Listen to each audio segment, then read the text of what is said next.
আৰু এফালে যোগীখোপাত মানাহ নৈত খহনীয়াক লৈ আতংকিত কাবাইতাৰী তৃতীয় খণ্ডৰ গাঁওবাসী নৈত জাহ যোৱাৰ উপক্ৰম শতাধিক পৰিয়ালৰ ঘৰবাৰী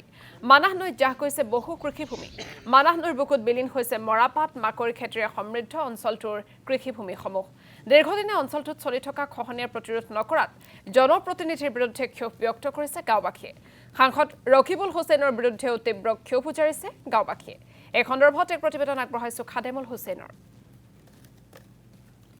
হয় নিশ্চিতভাৱে আপুনি ইতিমধ্যে উল্লেখ কৰিছে যে খহনীয়াই কাল ৰূপ ধাৰণ কৰিছে যোগীখোপাৰ কাবেটাৰী তৃতীয় খণ্ডক বিশেষকৈ ক'ব লাগিব মানাহ নৈৰ যে খহনীয়া সেই খহনীয়া এই মুহূৰ্তত অব্যাহত আছে আৰু মোৰ সতীৰ্থ সুযোগে সেই দৃশ্যাৱলী দেখুৱাব আৰু এই মুহূৰ্তত ক'ব লাগিব মানাহ নৈ বিশেষকৈ ক'ব লাগিব যোগীখোপাৰ কাবেটাৰী এই তৃতীয় খণ্ড গাঁওখনক এই নিদ্ৰাহৰণ কৰা দেখিবলৈ পোৱা গৈছে প্ৰতিটো দিনত প্ৰতিটো পলত ক'ব লাগিব খহনীয়াই কাল ৰূপ ধাৰণ কৰিছে নদীৰ চপৰা চপৰি মাটি ইতিমধ্যে খহি গৈছে আৰু ইয়াত এখন গাঁও আছিল সেই গাঁওখন কিন্তু এই মুহূৰ্তত বিলীন হোৱাৰ উপক্ৰম ঘটিছে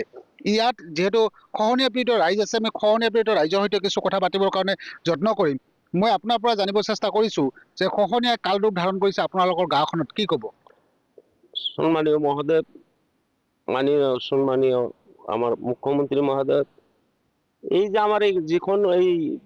নদীখন সামান্য একটা মানুষের দ্বারা আমার এই গাঁওখান একদম পরিবর্তন করে ফেলাইছে ভাঙ্গি হেনা আপনার কাছে অনুরোধ করু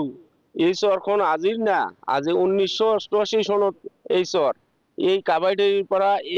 এক পাইরা কোনো নদী নাই মাজত আছে কি একটা হটটিয়া নদী এই হটটিয়া নদীটা আর আমার এই গাঁওর দক্ষিণ ফালে যেটা হয়তো একটা দ্বারা বাংলাদেশের একটা দ্বারা আমার গাঁওখান ভাঙ্গি চুরি একদম বিচ্ছিন্ন করে ফেলেছে মহাদেবের কাছে অনুরোধ করু মিনিস্টারের কাছে অনুরোধ করু সেমের কাছে অনুরোধ করু আমি আমার এই কাবাইডের তৃতীয় খণ্ডর এই বানা নদীখানি অলপখানি মেরামত করে দিব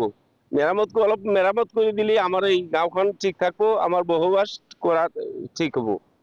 আন কেইবাগৰাকী লোক আছে মই আপোনাৰ পৰা জানিব বিচাৰিছো ইয়াত এখন স্কুল আছিল স্কুলখন ইতিমধ্যে খহনীয়া কাল ৰূপ ধাৰণ কৰিছে বা খহনীয়াত বিলীন হোৱাৰ পথত মানাহ নৈত বিলীন হোৱাৰ পথত কি ক'ব আপুনি